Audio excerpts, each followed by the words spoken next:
back, kids and coaches. I'm Coach Kent Murphy, and we're back here on the Kent Murphy podcast. I got some guy that thinks he can hit home runs. His name Pete Alonso. Pete, thanks for coming in today, brother. Of course, Coach Ken. I appreciate it, man. Yeah, man. You're a dinger hitter, so I don't mind talking to you without feeling like I got to throw up. So that's good. You're the first one so far. That makes me feel that good. Yeah, that's awesome. I mean, for me, I really take pride in hitting homers and not bunting. I know you're an anti-bunting guy. Yeah, it's the dumbest play in all of sports. And if I ever catch you doing it, I will be at the stadium the next day, and I'll charge first base. I don't care. Wherever you're at, I'll charge it. All right. Even if I'm in the box? We got a deal then. No all bunting. Right. You heard it here, folks. Pete Alonso guarantees he'll never bunt.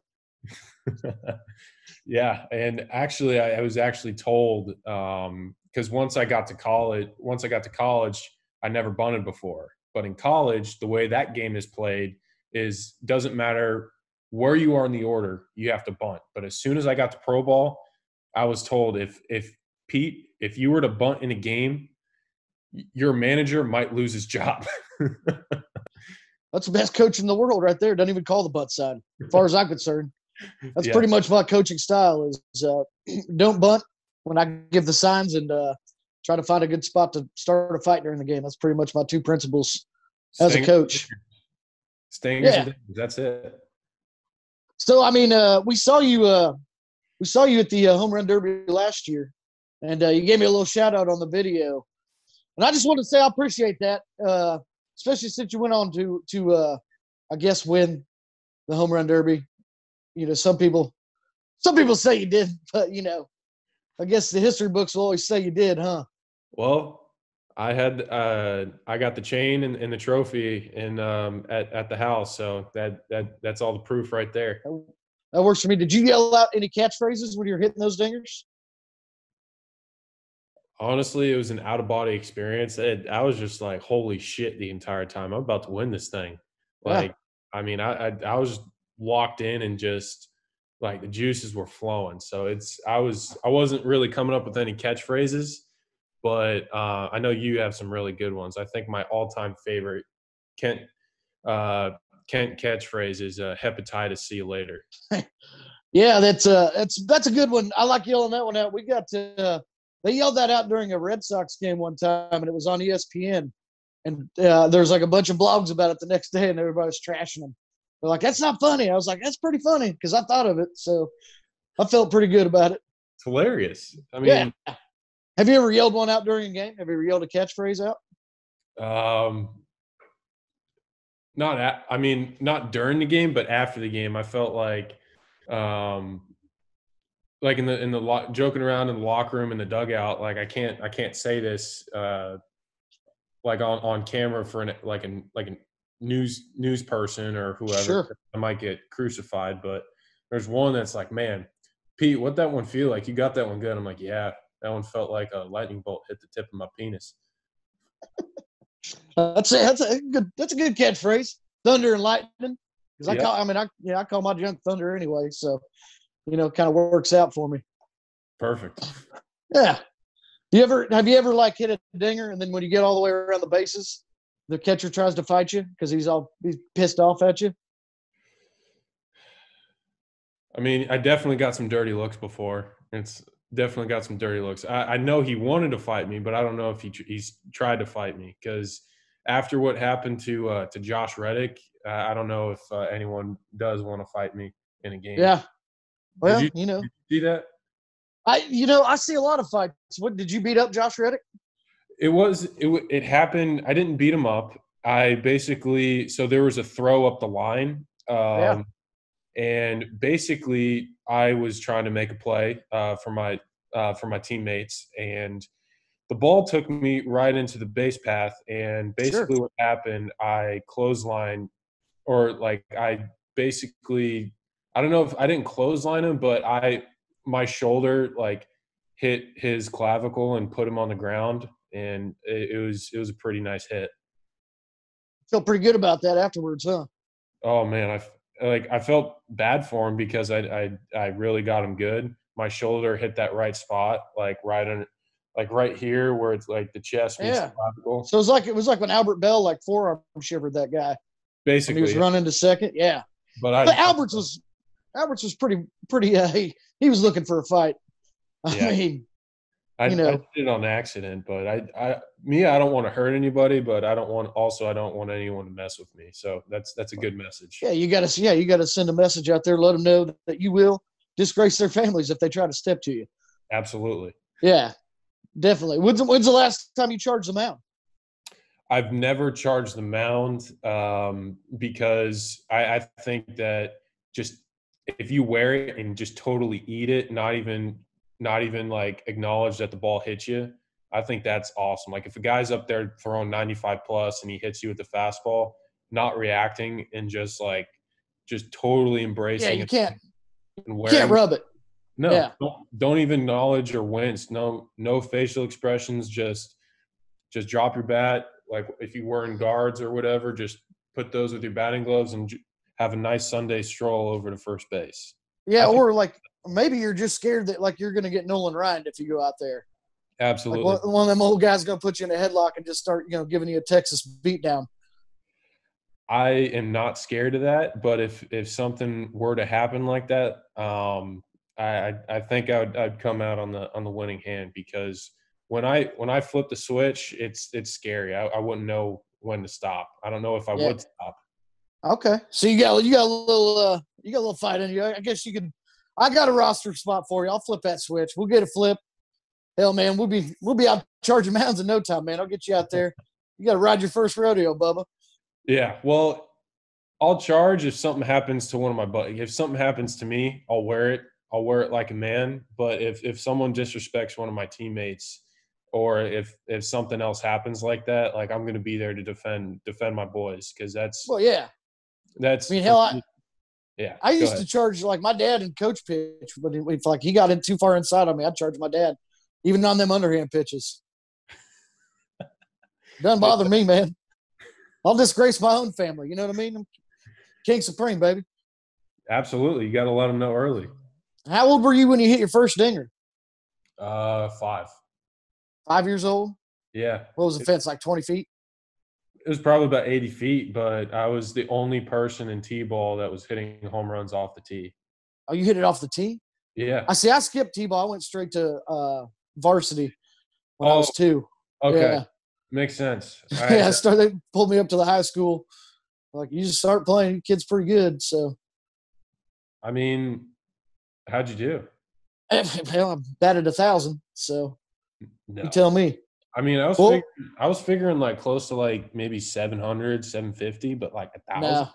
Yeah, I batted 1,000. I mean, I either hit a dinger or I'm on the mound, but I ain't pitching. You know what I'm saying? So, yeah.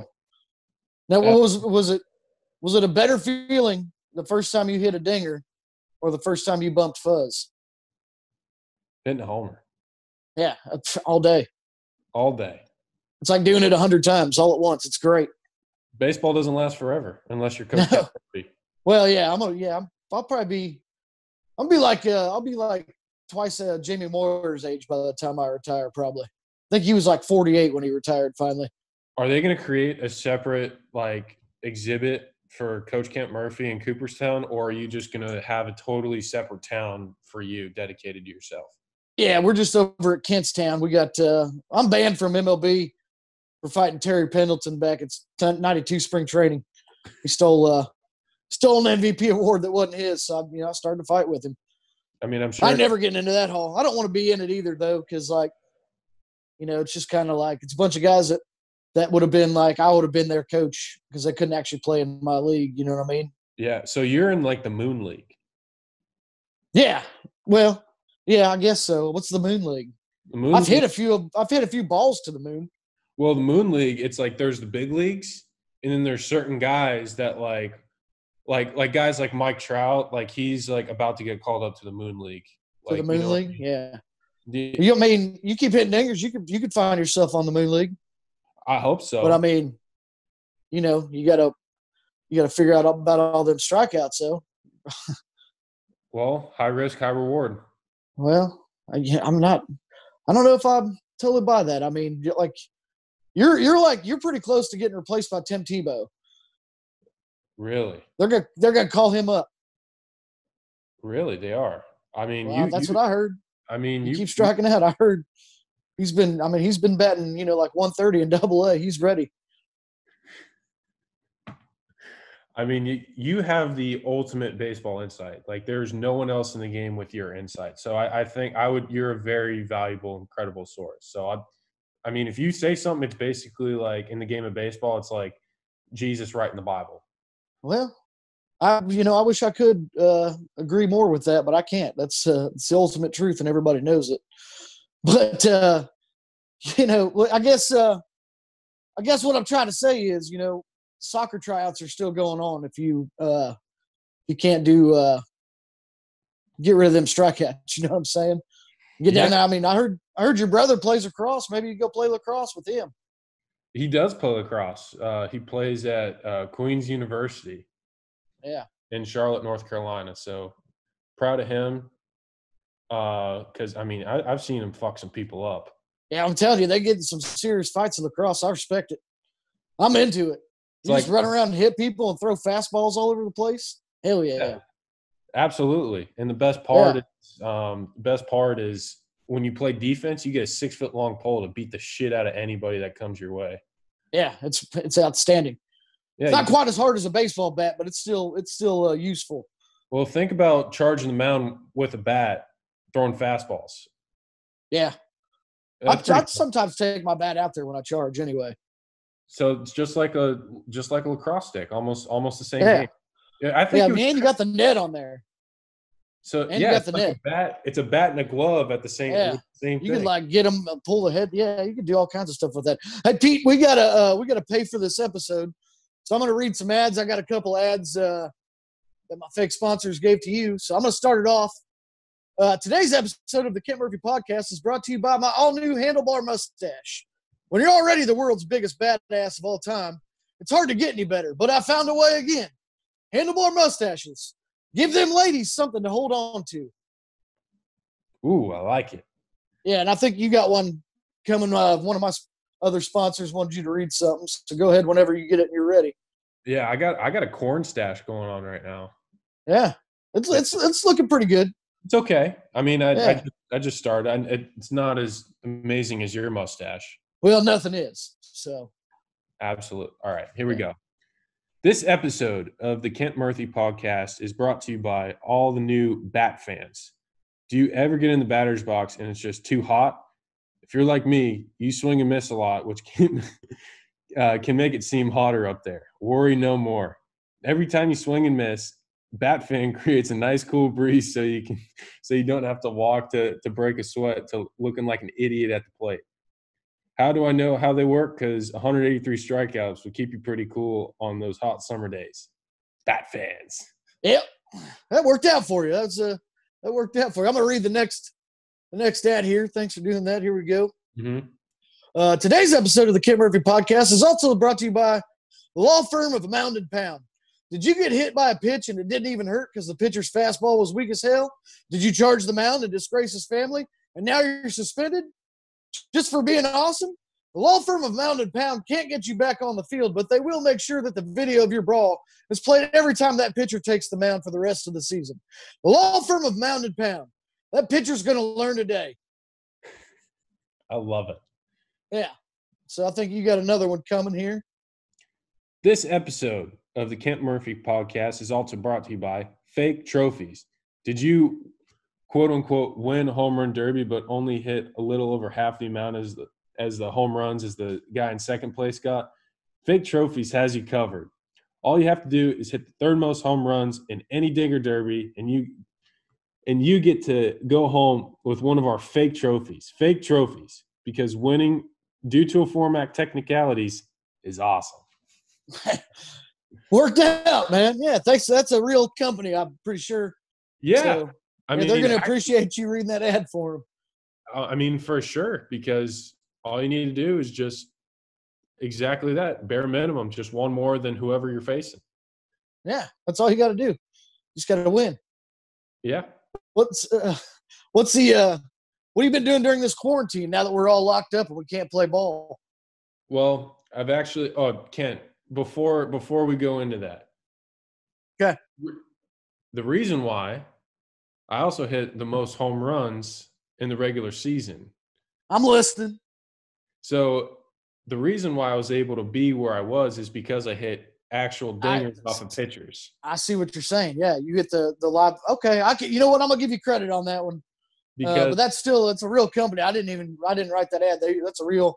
It's a wonderful. Anybody could have read it. You know what I mean? That could have been anybody.